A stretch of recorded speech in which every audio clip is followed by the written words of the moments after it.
What's up, guys? In this video I'm going through the manual 4x4 conversion on my buddy's Foreman. I'm not trying to completely roast this company the whole time. I do understand this is a complicated problem to solve. This front differential is designed for the precision of a motor actuator, with sensors and stuff, and they're trying to delete all that and make it a cable actuated system, which is great. It's more robust for moisture if designed properly.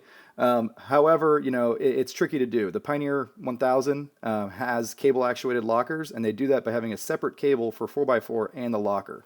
So they're trying to accomplish both those tasks with one cable. It's really the only way to do it for this system, but it's definitely a challenge, and there's definitely room for improvement with these things. I get a lot of complaints, and I have to actually help people fix them on the side of the trail all the time. So they're not great. They're high maintenance, but for some people they are better than the factory Honda actuator. So here's a few of my observations, and hopefully the manufacturer doesn't get too butthurt in the comment sections like the last time I made one of these videos. All right, this video is about this little thing. This is supposed to be the fix for the flashing four-wheel drive light, your actuator going out, all the waterproofing issues that Honda has with the four-wheel drive system on the 500s and the 520s, the Rubicon, the Foreman. This is supposed to be the fix. It is the Night for Sure cable actuated manual four-wheel drive. I never bought one because people ask me almost daily how to fix them, right? They are very finicky to get working properly. This one in particular shifts from 2 to 4 okay, but never has had diff lock work reliably. So I'm going to try to see what's going on here. Now, of course, if there's an issue inside your front differential, this isn't going to fix it. This just replaces the actuator. And then I pulled off the 3 bolts that hold this cover on. This is a plastic housing. Cable comes through here and goes into this piece. There's already quite a good amount of corrosion and dirt in here. So there's no seal up there. Not what you really want to see. That feels pretty solid the way this piece is made and everything. This piece up here is pretty thin plastic and there's no gasket. So this is never going to be completely waterproof. And I think if I tried to put an O-ring on there or something, it's just going to cause resistance. And you don't want any more resistance. So I guess the best thing to do there is just have some grease on this interface where it comes through the plastic cover right there. All right, so right away down here, we see a pretty big issue. That's gear oil. So something isn't sealing right into the differential. When I pull this little cover off, water dumped out of it. This one has an O-ring and also like a gasket. The water dumping out should come as no surprise. What is surprising is that there's a bolt sitting in there, a little screw. It looks like a little Phillips screw. So this little screw holds on a round plate that kind of positions the little cam that hits the micro switches for making your lights work on the dash. So that's another reason if I was going to install one of these, I would 100% not get that one.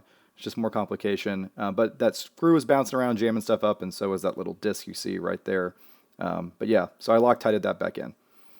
As I expected, there is no kind of like spring accumulator type system in here. What you do with the cable 1-to-1 is trying to turn that little knob on the differential. The problem with that is it's not very user friendly. So on a lot of machines, or every machine that I've seen, like say this Pioneer, right? This is cable actuated diff lock. When I did that right there, that didn't necessarily lock the diff. That pulled over a spring that allowed the diff to lock once it had the right alignment.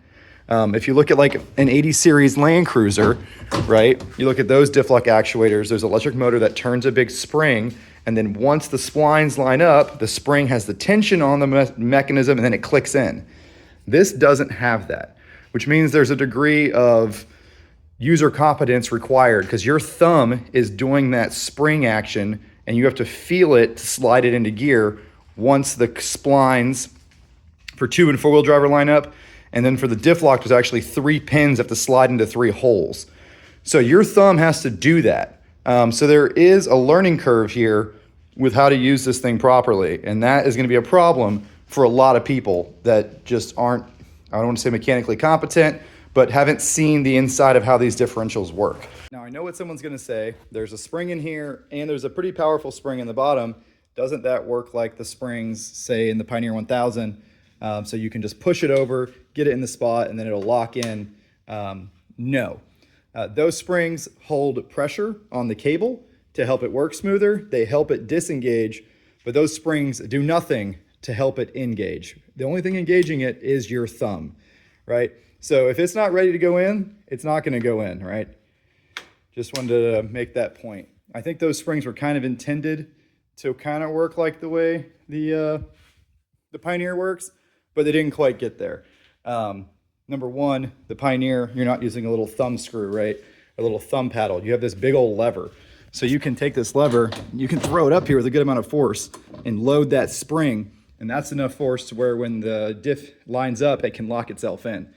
A little thumb thing is pretty big difference in leverage from this big old shifter.